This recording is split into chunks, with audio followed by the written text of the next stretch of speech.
So I wanted to ask you a question today. What is it that consumes most of your time? Is it a goal? Is it a worry or a concern? Is it something that you're working towards? You shouldn't allow it to consume so much of your time and space that you're not able to enjoy the things around you. We spend the majority of our time in our heads than in our lives, believe it or not.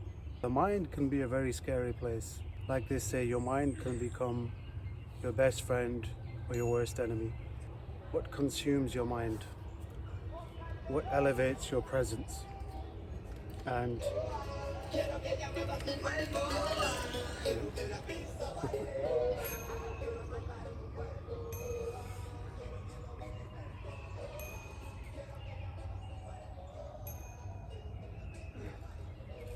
I think one of the biggest struggles that I've had in life is coming to a crossroad. And you have to make these very big life decisions. And you make the decisions sometimes based on your gut instinct. And you could either be right or wrong. You really don't know which way it's going to go. It's as if you're plunging into an ocean that is full of waves, and you really don't know where that is going to take you. It could take you further in, where it could be more dangerous for you, or it could catch you at a time that brings you back to the shore, that allows you time and realization before you go back in. Sometimes you might not want to go back in, because I want you to also see those as life lessons. When something happens, it gives you a wake-up call, a lesson. You're not going to go and do that again, especially if it's something bad. So that's what I want you to think about. Whenever you've tried something out and it hasn't worked out for you, then of course you wouldn't want to do that again. Especially if it's to do with love. Let's say someone breaks your heart, or you end up breaking someone's heart. You're going to be cautious the next time you want to find a life partner, or that other person will, because of what you caused. So what is it you carry with you? You carry life lessons. You carry a lot of baggage, emotional, mental, physical baggage. You try to become an empath because you don't want other people to get hurt. And that's what makes your journey unique. It's unique because it allows you that time and space to be the person you want to be. And in fact, there's wanting to be a person, and then there's becoming that person because of those circumstances. And I'd like to think that we are people who, regardless of how many times you get hurt, we don't change what's within us, because once that gets hurt, it's very hard for it to be mended. And sometimes you want other people to mend it for you, but that doesn't really work out for you. You'll find that you have to do the work. Do the work for yourself, and that will mean that you can start moving forward or progressing from whatever it is.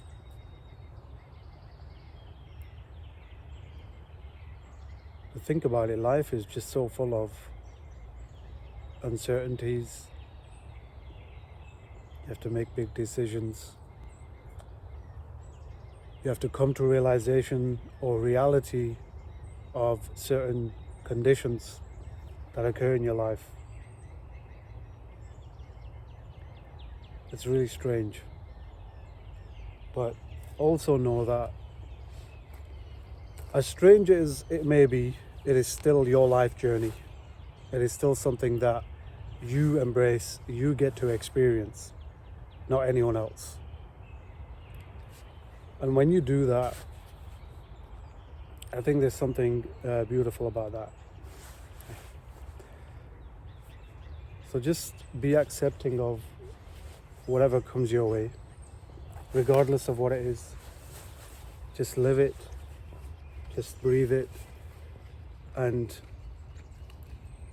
be more grateful in all conditions. For gratitude is truly the key to your peace. There's no other way I can put it. And I don't think there's any other means of where you're going to find peace. Notice I didn't say happiness, right? Because I feel like happiness is overrated. I don't think it's real. Happiness is something that comes after this life. Yes, you will get glimpses of happiness. You'll get small moments in your life where you would either look back or you'll get to experience in that moment. But majority of the time you'll find that you're constantly tested. You're testing the waters, like I was talking about, with the various climates, whether it's stormy, whether it's raining, whether it's anything. You're having to experience these various weathers. So that's how I want you to think of your life, that it's constantly, it's never straight. There's always something going on. And there's nothing wrong with that, because that's what makes you stronger. Life lessons. Life lessons you get to learn along the way for free. Mistakes, failures, think of those as stepping stones to where you will eventually get to. And it really isn't about where you want to be. Have in mind that it may not work out. Not everything will work out. But that's okay as well, okay? Don't be disheartened. Because seriously, the more disheartened you become, especially when something doesn't go your way, you will notice that there's a pattern in that. There's a pattern in certain things not working out. So the key is, how do you react to that, right? If you keep reacting with sadness and disappointment, your life will truly become that. And then you'll forget about appreciating those moments of happiness, right? Because your focus will simply be, well, nothing really works out. I'm stuck in a rut, and what's the point of this life? Then you start looking at purpose. Okay, well, what's my purpose if I keep going through these experiences? What's the point if I keep suffering? It removes you from your purpose, right? Because when you're stuck in that moment of whatever it is, loneliness, depression, anxiety, whatever it is, you're removing yourself from your life. All the new things that you could have experienced, they've gone. They're just passing you by. Think of it as the ice cream van that comes once in a while and you hear that noise.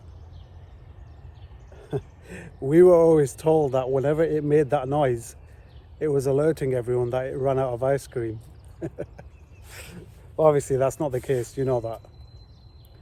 But what I'm saying is, see those happy moments as that ice cream van.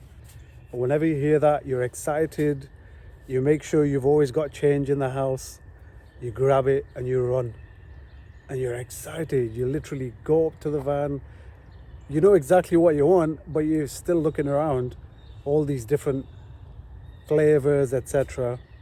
And you end up getting the same thing anyway. So that moment of excitement, think of how temporary it is. I remember growing up, whenever I used to spend hours and hours outside with my friends, we used to go bike riding. We used to make these little carts, go-karts, basically. And we really were daredevils back then. If you think about it, every time I think about this, where we would make our own platform, add wheels to the front and the back, and there was a way to control the front wheels, because obviously you had to turn somehow, and the brakes were your feet, basically. And we would literally fly down the hill, and at the bottom of the hill there was a main road. We gave ourselves enough time to brake. And we used to make boats and go through these lakes. And you think about it as a child, when you're doing all these things, you're not thinking about the risks. You're thinking about the thrill and the fun that you could have, right? That's what you're thinking about. But then as you start growing up, you start thinking, okay, well, I'm going to be cautious in certain things, right? You ask a kid if they want to do something, whatever it is, they won't even think twice about what are the possibilities. So I want that part of your inner child to come out as well. Take some risks. It's okay to take some risks. I'm not saying go all in, all right? Don't think I'm trying to encourage that kind of behavior.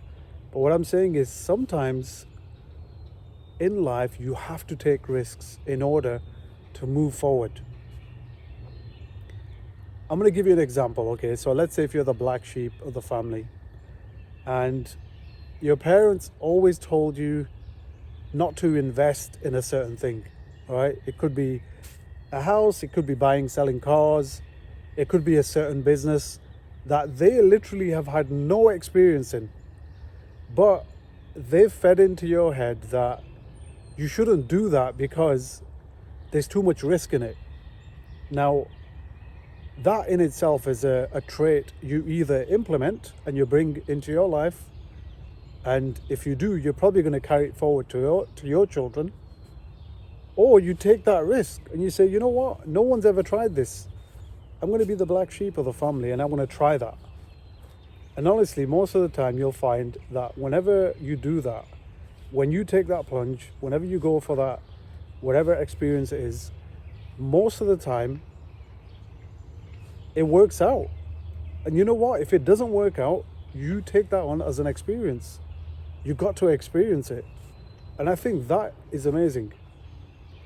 And life is literally all about failing, making mistakes. Software companies, businesses, they found so many ways to improve on a certain product, what works in the market, what doesn't work in the market. And obviously, if it doesn't work, then they're not going to throw it back out there, are they? They're going to either try to find a new way to market it, and then they're going to put it out there. So, yeah, just try that. Let's say you own a business and you want to try out a certain product. Maybe you want to put it out there for free. Get a few friends and family on board, get them to trial it, get them to write reviews, honest reviews about what they think. And that way you've got honest feedback. You've got some good critics in your life. That is also the case with friends. If you have good friends who are really honest with their critique of you or how you live your life, and vice versa, of course, you both do the same thing, then you can really develop into something amazing. Obviously, you get people who are constantly negative and they'll talk about you in negative lights to other people. I'm not talking about people like that. Just saying that, having that kind of friend who is honest with you and says, hey, look, I'm only telling you this because I care about you, right? I genuinely care about you. But if it's a certain risk that is going to help you and you've never tried it out, they've never experienced it, just meet in the middle and just say, hey, look, I've never tried this out. I'd like to try it out. A couple of years ago, I'd never thought I'd be in a hot air balloon. I ended up in a hot air balloon. Something I'd never thought I'd try out, but I was like, you know what? It seems safe. Let's go and try it out. So yeah, seriously, life is all about that. Wait for that ice cream van to turn up once in a while. That's your happy time. Embrace it. Take your time with the ice cream. And then once it leaves, carry on living your life. Keep going. You got to keep going. You got to keep moving forward. Just like time, it never stops. You look at anyone's watch. Look, I'm recording this. The seconds, they don't stop unless I stop that. But the actual seconds, time, life, it never stops. It always moves forward. So that means you have to move with it. Don't be stuck in 2020 or 2000. Remember when the millennium was hitting and they were talking about all these things crashing, like the systems, etc., or our phones. They just scared everyone for no reason. But yeah, live in today, live in this moment. Be present for you, because you owe that to yourself. And the more you do that, I think you're going to be all right. Anyway, this is a Farouk show. Subscribe and hit the bell icon. And if you don't, I'm okay with that. I just appreciate you coming this far into this video, and just like it if you don't want to do anything else. These are life lessons that I teach myself, and I want to put them out there because you know what? God knows how long I'm going to be around. Nobody knows. Life is far too short. That's what I've learned. So put your stuff out there. Help other people out. Maybe this is your legacy, all right? Leave it behind, whatever it is.